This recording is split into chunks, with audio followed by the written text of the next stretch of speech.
Janwada farm house BRS MLA KTR సతీమణి కల్వకుంట్ల శైలిమా పేరుతో registration అయిందని TPCC working president Mahesh Kumar Goud అన్నారు. కేటీఆర్ ఇంద్రభవన్ లాంటి ఫామ్ హౌస్ ను కట్టుకున్నారని విమర్శించారు. 10 ఏళ్లుగా యథేచ్ఛగా సర్కారు భూములను ఆక్రమించుకున్నారని ఆగ్రహం వ్యక్తం చేశారు. జన్వాడ ఫామ్ హౌస్ ను ఓ ప్రైవేటు వ్యక్తిని భయపెట్టి లాక్కున్నారని ఆరోపించారు. ప్రభుత్వ ఆస్తులు ఆక్రమణకు గురికాకుండా కాపాడేందుకు హైడ్రా ప్రయత్నిస్తుందన్నారు మహేష్ కుమార్ గౌడ్. నాకంటూ ఏ ఫామ్ హౌస్ లేదు, స్పష్టంగా చెప్తా ఉన్నా. నా మిత్రుడు ఒక ఆయనకి ఫామ్ హౌస్ ఉంటే నేను లీజ్ మీద తీసుకున్నమాట వాస్తవం. ఒక 7 నెలల నుంచి లీజ్ మీద ఉన్నమాట వాస్తవం. ఒకవేళ అది ఎఫ్టీఎల్లోనో బఫర్లోనో ఉంటే నా మిత్రుడికి నేను చెప్తా, దగ్గర ఉండి అవసరమైతే నేను కూడా పోయి, ఎందుకంటే నేను లీజ్ మీద ఉన్నా కాబట్టి అక్కడే ఉండి నేను దగ్గరుండి కూలగొట్టించి వస్తా.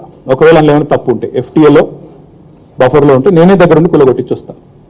కానీ నేను కాంగ్రెస్ ప్రభుత్వాన్ని ఒక మాట్లాడుతా ఉన్నా, సరే లేదు తప్పుంటే కూలగొట్టరు, నో ప్రాబ్లం, కూలగొట్టండి, దానిలో నష్టమేం లేదు, వెల్కమ్, మంచి జరుగుతున్నప్పుడు అందరం ఆహ్వానించాల్సింది.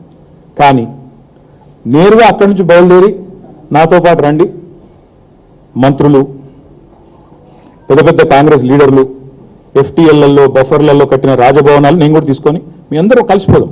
ఇది పోలీస్ శాఖ ఇచ్చినట్టు రిపోర్ట్లో ఇది కేటీఆర్ ఫామ్ హౌస్ అనే తేల్చడం జరిగింది.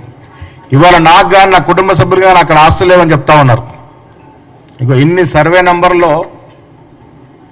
కేటీఆర్ గారికి మీకు అందజేస్తాం. ఇన్ని సర్వే నెంబర్లో కేటీఆర్ గారికి ఎఫ్టీఎల్ జోన్లో ప్రాపర్టీస్ ఉండకూడని చోట్ల ప్రాపర్టీస్ ఉన్నాయి. పట్టాదారు పేరు కల్వకుంట్ల శైలిమ, సర్వే నంబరు 645/7, 2 ఎకరాలు, 2.5 ఎకరాలు.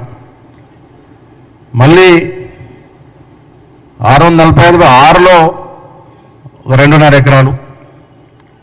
శైలిమ పేరు మీద దాదాపుగా ఎన్ని ఎకరాలున్నో మీకు ఇవన్నీ కూడా అందజేస్తాం. ఇవన్నీ కూడా ఎఫ్టీఎల్ గ్రీన్ ట్రిబ్యునల్ జోన్లో ఉన్న భూములే.